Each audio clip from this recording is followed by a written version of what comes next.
Hey guys, welcome back to my channel. My name is Grace if you're new here. I am a realistic lifestyle content creator, mainly focusing on my weight loss journey, and I often talk about the supplements that have been helping me along the way. Today is going to be a monthly reset video. If you've been following me for a while, you'll have seen that I've been checking in at the beginning of each month, assessing a set of 6 specific goals that I try to adhere to each month, and each month I seek to do better than I had the previous month. September, I'm not gonna lie, was a bit of a challenge. I definitely did not hit most of my goals for the month of September, and I am filming this a few days before October because we're gonna be going out of town for our 5th anniversary this weekend, which falls on October 1st. Although this isn't a complete visual of how I've done for the entire month, it does really demonstrate how close I came to my goals or how far I fell from attaining them. I definitely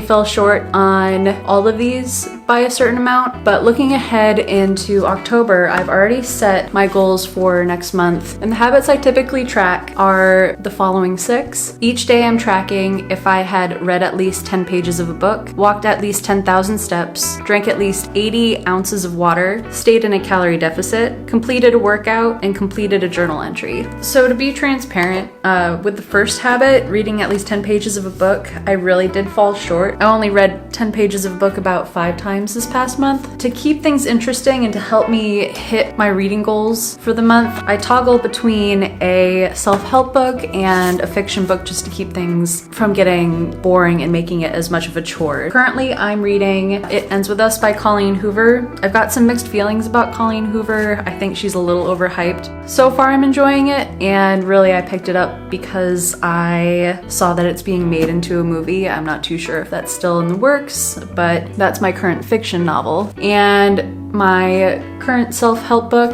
or wellness book, whatever you want to call it. I know some people don't like to call self-development type books self-help books, but The Power of Habit, I haven't started this one just yet. I did get it used, so it's a little beat up, but The Power of Habit by Charles Duhigg, however that's pronounced. I'm looking forward to this. I really enjoyed Atomic Habits by James Clear, so hopefully this is something kind of similar. The second habit that I've been tracking is walking 10,000 steps a day, and I've honestly exceeded that one for the month of September. I've made it my goal to walk 10,000 steps at least 20 times this month, and I have gotten 21 so far, and the month's not quite over, so I know I'm going to blow that one out of the water, but it's pretty easy for me to keep up with my step count because I do have a walking pad at my desk, so throughout the day I'm walking at least 5, 6, 7 hours, maybe the entire 8 hours that I'm at my desk working. I am constantly walking. That's usually at like half a mile an hour. It's very slow, very zone 1 type of cardio. I'm not breaking a sweat. I'm really just on my feet and moving very slow, but those steps definitely add up. I do have a ankle strap for my Apple Watch, and that counts my steps even if my hands are busy on my desk and my wrists are resting. I'm still getting those steps tracked. So I definitely think I wasn't giving myself enough credit when I said I was like making only 2/3 of my goals for each habit, because I also, for the third goal, drinking 80 ounces of water, I've been knocking that one out of the park. Also, it definitely helps to have a cute cup. I am currently not allowed to get any more cups because I do have quite a bit. This is just touching on my little cup collection. It is very easy to hit your water goals if you are also doubling your water bottle as an accessory. So helpful tip there. I usually get through a whole 40 ounces of water during a workout, and then I will drink 40 ounces throughout the rest of the day and then switch from there to like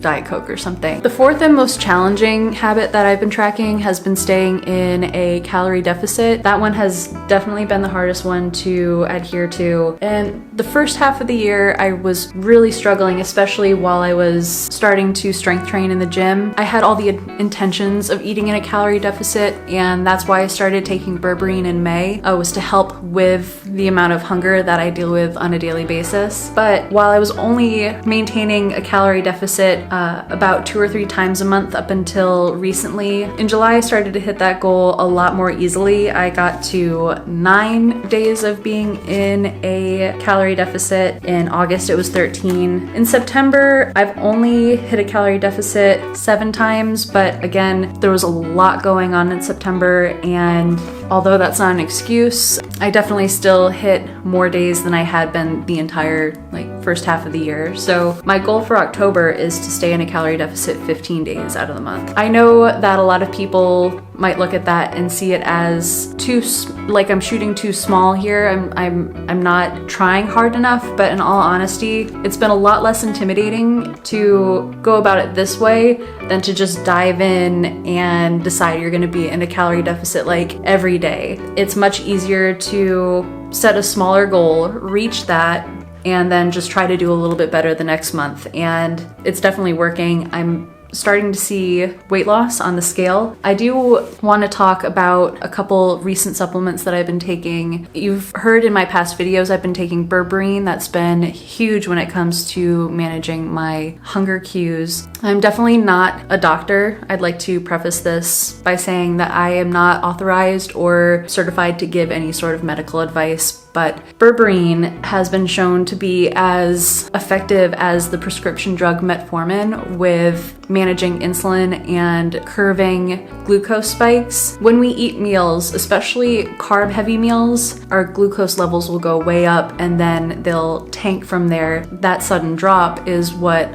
often leads us to being hungry soon after eating. It also affects your levels of energy. It might make you crash mid-afternoon if you have a carb-heavy lunch, for example. I've found since taking Berberine in May that if I take that supplement about 30 minutes before a meal, I can sustain my levels of energy and not be quite as hungry by the time the next meal rolls around, and therefore I'm not so starving that I overeat at my next meal. So that has been a very helpful supplement. I would definitely say talk to your doctor if you're concerned about it interfering with any medications that you're already taking, or if you're not sure if it's right for you. I don't want to mislead anyone here. That's definitely not what I'm trying to accomplish. And then the other new supplement that I have started incorporating into my routine is L-Carnitine, specifically acetyl L-Carnitine. It is a supplement that helps with transporting fatty acids to the mitochondria of cells. So basically it's helping to facilitate fat burn. I don't know if I would necessarily say that it's a fat burner. I think that would also be misleading, but L-Carnitine, specifically acetyl L-Carnitine, can be really beneficial for cognitive function, focus. Acetyl L-Carnitine, in comparison to L-carnitine tartrate, has an easier time crossing the blood-brain barrier, so it's more absorbable to certain parts of the body. That's about the extent of my knowledge here. I wish I could speak on it further, but in all honesty, that is what I have been able to absorb and the info that I've been able to digest enough to speak on. Really ends there. But since I've started taking L-carnitine, I've been seeing the pace of my weight loss go much faster. I track what I eat through MyFitnessPal, and then I also track my weigh-ins using the Happy Scale app. And if there is anything that you take away from this video today, I would definitely say the Happy Scale app has been huge in my weight loss progress and not feeling discouraged, because the scale can go up and down so much so frequently and you might feel like you're not making any progress, but the Happy Scale app takes all that data and it is able to assess what your moving target is or what your moving average is at the time of that weigh-in. So if you are seeing the scale going up and down, what you might not actually be seeing is if you took a step back and looked at that data as a whole. I have definitely gotten a little discouraged when I've gotten on the scale and seen the number go back up, but when I put that information into the Happy Scale app, it is able to show what my actual moving rate is if I am still seeing an average of a certain weight loss per week, regardless of whether or not it's swung up for a day or two. Variations in weight are normal, and the Happy Scale app takes a lot of the stress out of seeing that variation. So I'm going to tell you a little bit about the last couple goals that I have that I track each month, and then I am going to share a few tips that maybe you haven't heard when it comes to helping manage hunger and helping facilitate weight loss. And it's not just the typical drink more water, get more sleep. Although those are very important and very helpful, they're recycled and reused pieces of advice that you probably hear across any platform. My fifth habit that I've been tracking is working out, which again, I think I started this video not giving myself much credit at all, because that is another habit that I've been maintaining. I currently use the Alive by Whitney Simmons app. It's essentially a database that has a lot of stored workouts in it. You can follow the workouts in real time. It helps time out your rest breaks in between. It tracks the amount of weight you were lifting the last time you did that exercise. So it's really helpful. I am coming to the last half of the current program that I'm doing, which is Lifting Advanced. And from there isn't much room to go up. As far as me personally using that app, I don't see myself using it for more than another month or two, because unless I repeat a program, then I'm really not going to be doing anything new or different. I think I'm coming to a point now that in October I'll have been lifting for 10 months. I can do this without having to necessarily follow an app, and I can start building out my own workouts. And I definitely look forward to sharing how that goes, because that's going to be a new journey in itself, developing and setting my own workouts for myself to follow. I definitely would suggest always going to the gym with a plan. Having a plan has definitely been pivotal when it comes to starting out in the gym. There have been years and years where I've gone to the gym and gone in to only just walk on the treadmill, maybe try one or two machines, and then go home. If you have a program to follow, if you have a set of workouts to try that follow roughly a structure of 4 or 5 different exercises, 3 sets of each exercise, and depending on how heavy you're lifting, 6 to 12 reps per set, really that is going to be a structure that will wield the most results. So I can't stress enough, definitely find a program that you like, and if you're a newbie in the gym, go in ready to use that plan, have it on your phone, be ready to follow it to a T. So the last goal that I've been tracking each month is completing a journal entry every day. It doesn't really matter to me whether or not I am completing that in the beginning of the day or the end of the day. I currently use the 5-minute journal, and it does have a little prompt for the morning and then another little prompt in the evening. And quite often I'll just do all of my journaling the next morning retroactively, kind of reflecting on the day before. I wouldn't necessarily recommend the